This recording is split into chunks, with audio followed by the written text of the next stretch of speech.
سيدنا محمد وعلى آله وأصحابه أجمعين، أما بعد.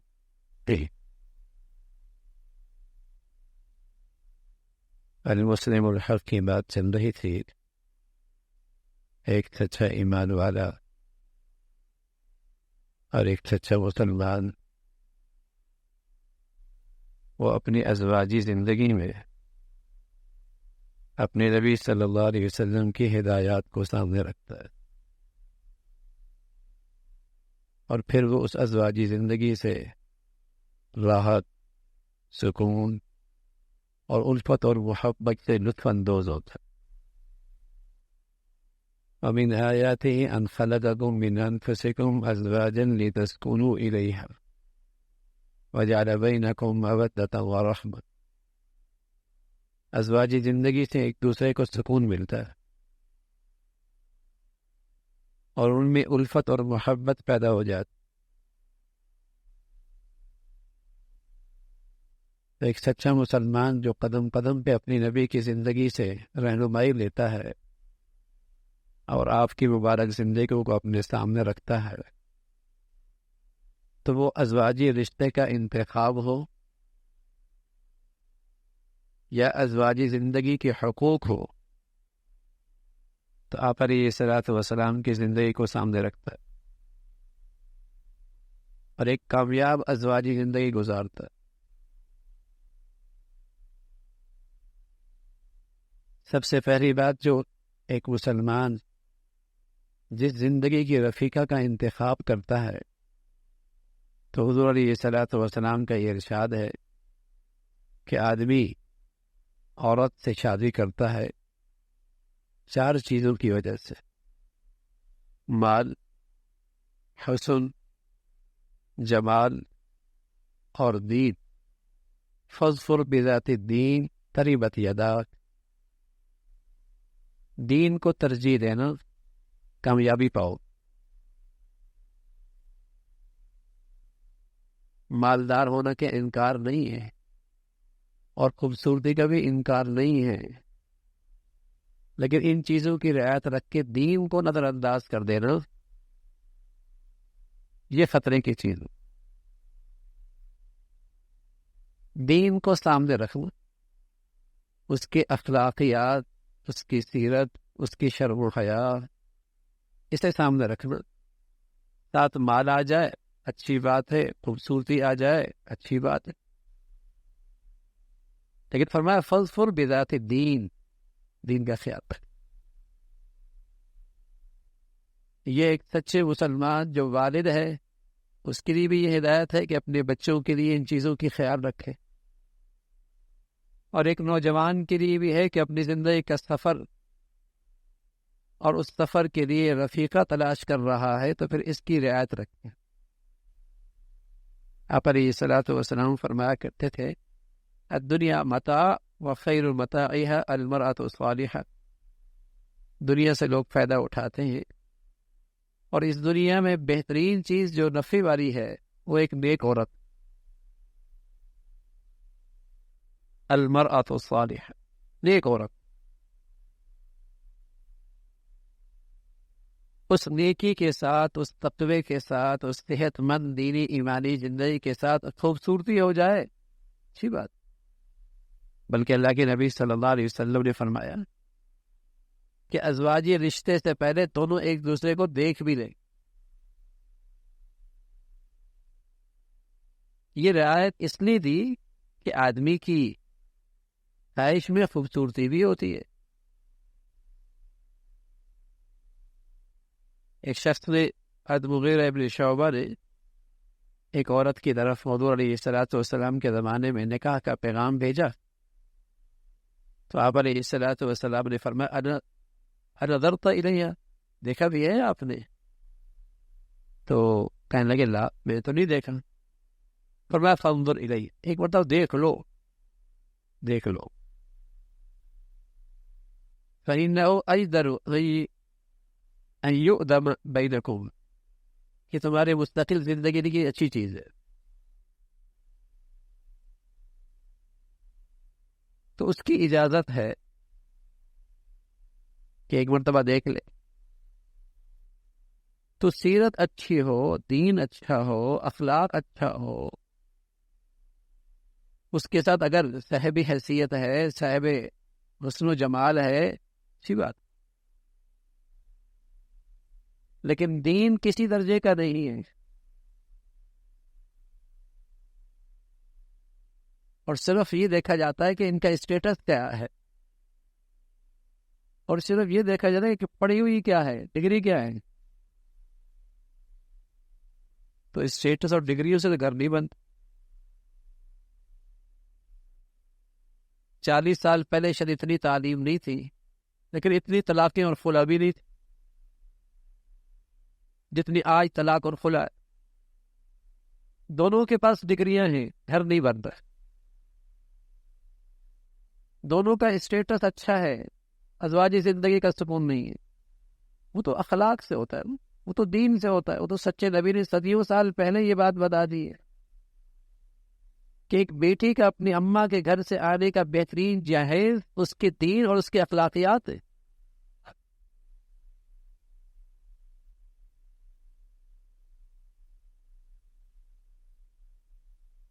اپنے ابا میں گھر سے بہت کچھ لے کے آئی، لیکن اگر اس کے دل میں اپنی شوہر کی وقت اور قدر نہیں ہے تو ایک شریف مرد اس کے پیروں میں سکون نہیں پا سکتا. اور یہ بہت کماتا ہے، بہت آمدنی ہے اس کی، لیکن اگر اس کے لیے اس کی آنکھوں میں اپنی بیوی کے لیے جگہ نہیں ہے اور دل میں اس کی احترام نہیں ہے تو ایک شریف بچی تو اس کے پیروں میں سکون نہیں پا سکتی.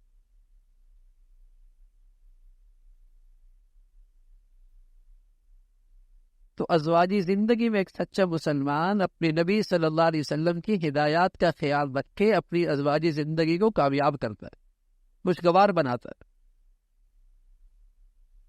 پرسکون کا رکھتا ہے.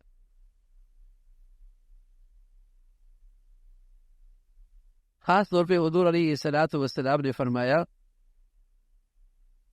کہ ہم تمہیں بتائیں بہترین خزانہ. پھر آپ نے خود ہی بتایا کہ بہترین خزانہ اس دنیا کا المرأة الصالحہ، ایک نیک عورت. اذا نظر الیہا سرته، جب تم اس کی طرف دیکھو تو وہ تمہیں خوش کر، اپنی سلیقہ بندی سے، اپنی پاکیزگی سے تم اسے دیکھو تمہیں خوش کر. وَإِذَا أَمَرَهَا أَطَاعَتْ، اور جب تم اسے حکم دو تمہاری اطاعت کرے. اور جب تم اس سے اوجل ہو اور غائب ہو تو تمہاری اولاد اور تمہاری عزت اور تمہاری آبرو اور تمہارے مال کی حفاظت. یہ نہیں کہ آپ کو کھٹکا لگا رہا ہے کہ پتہ نہیں پیچھے کیا ہو جائے گا، ایسے کیا ہو جائے گا، کیا ہو جائے، پتہ نہیں پیچھے کیا ہو جائے گا. جب بے شرمی کا ماحول ہوتا ہے تو میاں بیوی کے اندر اعتماد کی زندگی ختم ہو جاتی ہے. جب مخلوط نظام تعلیم ہوتا ہے اور نئی نسل کی پرورش اس ماحول میں ہوتی ہے تو ان کی ازواجی زندگی میں ایک دوسرے پہ اعتماد نہیں رہتا. وہ اس پہ اعتماد نہیں کرتی اور یہ اس پہ اعتماد نہیں کرتا. دونوں ایک دوسرے کے موبائل دیکھتے رہتے ہیں، اعتماد کی زندگی نہیں ہوتی. وہ زندگی تھوڑی ہوتی ہے، ازواجی زندگی تو نہیں ہوتی، وہ تو ازواجی رشتہ نہیں ہوتا. نیک عورت ہے، رسول اللہ صلی اللہ علیہ وسلم فرمانے لگے التی تسرہ اذا نظر، جب دیکھے تم اسے خوش کر دے، کہو تو اطاعت کرے اور وہ تمہاری مخالفت نہ کرے اس چیز میں جو تمہیں ناپسند ہو، اپنی ذات کے معاملے میں بھی اور تمہارے مال میں تصرف کے معاملے میں بھی. سے پتہ ہو کہ میرے گھر میں وہ خاتون ہے کہ میرا مال محفوظ، میری اولاد محفوظ، میری گھر کی عزت آبرو محفوظ. یہ ازواجی رشتہ ہوتا ہے. تو یہ دین کے بغیر نہیں آ سکتا، خوف خدا کے بغیر نہیں آ سکتا، یہ اللہ کے ڈر کے بغیر نہیں آ سکتا. ہر وقت تو کوئی کسی کے اوپر نگران نہیں ہوتا نا. خلوتوں اور تنہائیوں میں بیوی کا حق ضائع نہ ہو اور خلوتوں اور تنہائیوں میں شوہر کا حق پامال نہ ہو، یہ کیا چیز ہے؟ اللہ کا ڈر، خوف خدا، اللہ تعالیٰ دیکھ رہے ہیں، یہ چیز ہے۔ اور اگر تم یہ سمجھتے ہو کہ نئی نسل میں دینداری کی ضرورت ہی نہیں اور ہم ترقی کر جائیں گے، تو ہو سکتا ہے چند ٹکے کما لو، لیکن ازواجی زندگی ختم ہو جائے گی، خاندانی زندگی ختم ہو جائے گی، میاں بیوی کی زندگی ختم ہو جائے گی، باپ بیٹی کی زندگی ختم ہو جائے گی۔ ہو سکتا ہے تم مغرب کی طرح چند ٹکے کما لو اور تمہاری معاشی کچھ خوشحالی ہو جائے، لیکن گھروں کا سکون نام کی چیز نہیں رہے گی۔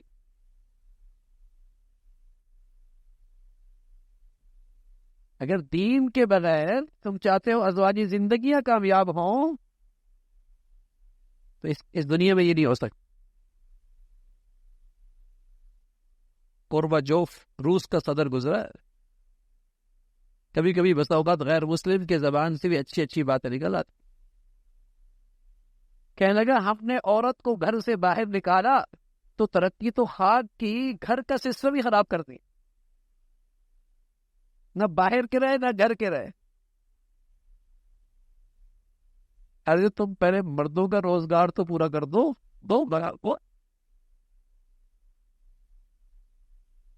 گھر کی زندگی بھی ختم۔ وہ جو اسلام نے ایک تقسیم کی ہے نا، مرد عورت کی زندگی کی تقسیم ان کی صلاحیتوں کے لحاظ سے، جس طرح اللہ رب العزت نے ان کے اندر صلاحیتیں رکھی ہیں، تو دائرہ کار بھی اسی انداز سے اسلام نے تقسیم کیا ہے۔ عورت کی ذمہ داریاں کیا ہیں، مرد کی ذمہ داریاں کیا ہیں، یہ فطرت ہی ہے۔ ورنہ اگر تم چاہو کہ دونوں کی ذمہ داریاں یکساں ہوں، یہ فطرت کے خلاف ہے۔ پھر تو عورت کہے کہ میں 9 مہینے بچہ کیوں اٹھاؤں، 3.5-4 مہینے یہ بھی اٹھائے، یہ سارا بوجھ میرے اوپر ہی کیوں ہو؟ اللہ رب العزت نے اس کی جسمانی ساخت ایسی بنائی ہے، صلاحیتیں ایسی رکھی ہیں، کتنا ظلم ہے اس عورت پر کہ گھر کی ذمہ داری بھی اس کی سپرد، بچوں کی پیدائش کی ذمہ داری بھی اس کی سپرد، اور باہر کا کمانا بھی اس کے سپرد۔ کیا ظلم ہے اس کے ساتھ؟ لیکن اسے خوشنما نعروں کے ساتھ باہر نکال دیا، آزادی مل گئی۔ اسلام نے اسے عزت دی ہے، اس کا تحفظ کیا ہے، اس کے حقوق کا خیال رکھا ہے۔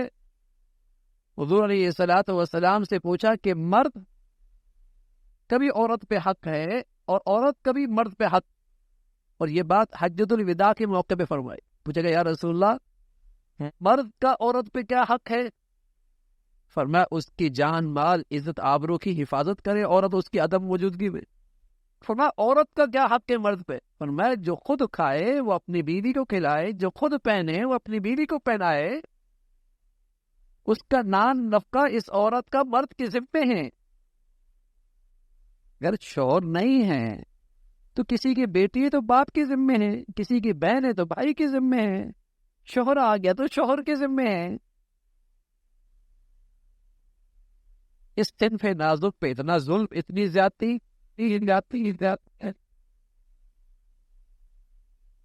تو تقسیم کار بھی اسلام نے دیا۔ تو فرمایا رسول اللہ صلی اللہ علیہ وسلم نے، جب اپنی زندگی کی رفیقہ حیات اور زندگی کا ساتھی تلاش کرو تو اپنی نبی کی ہدایات کو سامنے رکھو، دینداری کو پہلے سامنے رکھو، دینداری کو پہلے سامنے۔ اچھے گھروں کے اندر بھی گھروں میں اونچ نیچ ہو جائے گی، برتن گھر میں ہوں گے تو آواز تو آئے گی، لیکن جب دینداری ہوگی تو معاف کرنا بھی جلدی آسان ہو جائے گا، صبر کرنا بھی آسان ہو جائے گا، شکر کرنا بھی آسان ہو جائے گا۔ یہ دنیا ہے، دنیا میں ناگواریاں تو ہر جگہ ہی ہوتی ہے، لیکن جب دینداری ہوتی ہے تو کبھی وہ صبر کر رہی ہے یہ شکر کر رہا ہے، کبھی یہ صبر کر رہا ہے وہ شکر کر رہی ہے۔ زندگی کی گاڑی صبر شکر سے چلتی رہے، نوبت گھروں کے ٹوٹ پھوٹ میں نہیں آئے گی، رشتے نہیں ٹوٹیں گے، گھر نہیں اجڑیں گے، صبر شکر سے گاڑی چلتی رہے۔ اس لیے کہ ایک گھر ٹوٹتا ہے تو اولادیں بے سہارا ہو جاتی ہیں، رشتے گھروں کی زندگیاں، خاندان اجڑ جایا کرتے ہیں، اور ایک لمبے طویل رشتوں تک نفرتوں کی سلسلہ چل پڑتا ہے۔ شیطان کبھی کبھی سمندر کے اوپر تخت لگاتا ہے اور تخت لگا کر اپنے کرندوں سے کارگزاری سنتا ہے۔ کیا کارگزاری ہے؟ تو شیطانی کرندے آتے ہیں، کہ کہتے ہیں تلاوت سے معروم کر دیا، کوئی کہتے ہیں نماز سے دور رکھا، کسی سے کہتا ہے کہ تعلیم سے دور رکھا۔ ایک کرندہ آتا ہے، کہتا ہے بیوی بیوی میں جدائی پیدا کر دوں، اسے گلے لگاتے، یہ کام کیا تو نے، یہ کام کیا تو نے، اس لیے کہ تو نے وہ کام کیا کہ گناہوں کی فیکٹری کھول دی۔ اب بہتان تراشی ہے، غیبت ہے، نفرتیں ہیں، بس اوقات قتل و غارت ہے، تو نے کام کیا۔ تو پیارے رسول صلی اللہ علیہ وسلم نے فرمایا ازواجی زندگی راحت کی چیز ہے، سکون کی چیز ہے، باہمی محبت اور الفت کی چیز ہے، ایک دوسرے کے لیے ایثار کرنے کا نام ہے، ایک دوسرے کی خیر خواہی اور ہمدردی کا نام ہے، یہ ازواجی زندگی۔ اسلام ایسا ہے سبحان اللہ، بوڑھی ہو جائے، بیمار ہو جائے، ہاں اس کا شوہر اس کا سہارا بنتا ہے، مرد بیمار ہو جائے، عورت کی راتیں اس کی خدمت میں گزرتی ہیں، یہ ازواجی زندگی کا حسن ہے۔ دنیا میں یہ کہیں نہیں ہے، دنیا میں اس کا تصور نہیں ہے، یہ صرف دین اسلام۔ وَجَعَلَ بَيْنَكُمْ مَوَدَّةً وَرَحْمَةً، جب تک جوانی ہوتی ہے محبت کے پرائے میں رہتے ہیں، اور جب یہ بڑھاپے کی دہلیز پہ قدم رکھتے ہیں تو ابھی ان کی محبت شفقت سے بدل جاتی، کہ وہ بوڑھی اس بوڑھے پہ شفقت کھاتی ہے کہ اس نے ساری جوانی میرے خاطر قربان کر دی، اور یہ بوڑھا اس بوڑھی پہ شفقت کھاتا ہے کہ اس نے میرے گھر کی دہلیز پہ اپنی زندگی قربان کر دی۔ تو جوانی محبت میں گزرتی ہے، بڑھاپا شفقت میں گزرتا ہے۔ لیکن دین ہوگا تب، دین ہوگا تب، ورنہ دونوں کا بڑھاپا ویران ہو جائے گا، ورنہ دونوں کا بڑھاپا مایوسیوں سے بھر جائے گا۔ اللہ حفاظت فرمائے، اللہ 60 سالوں میں طلاقیں ہو رہی ہے، 60 سالوں کے بعد بھی طلاقیں ہو رہی ہے۔ بے دینی مسلمان کے لانے کا تو ہے، اسلام نام کا تو ہے، لیکن ازواجی زندگی میں، میاں بیوی کی زندگی میں اسلامی اخلاق نہیں ہے، ازواجی رشتے میں نبی کی سیرت کا کوئی لحاظ نہیں۔ اللہ تعالیٰ بھائی پورے دین پہ چلنا ہم سب کے لیے آسان فرمائے۔ اللہم لک الحمد کلہ ولک الشکر کلہ، اللہم لک الحمد کلہ ولک الشکر کلہ، اللہم اعنا علی ذکرک و شکرک و حسن عبادتک، اللہم اعنا علی ذکرک و شکرک و حسن عبادتک، نستغفر اللہ ونتوب الیک، نستغفر اللہ ونتوب الیک، سبحان ربك رب العزة عما يصفون وسلام على المرسلين والحمد لله۔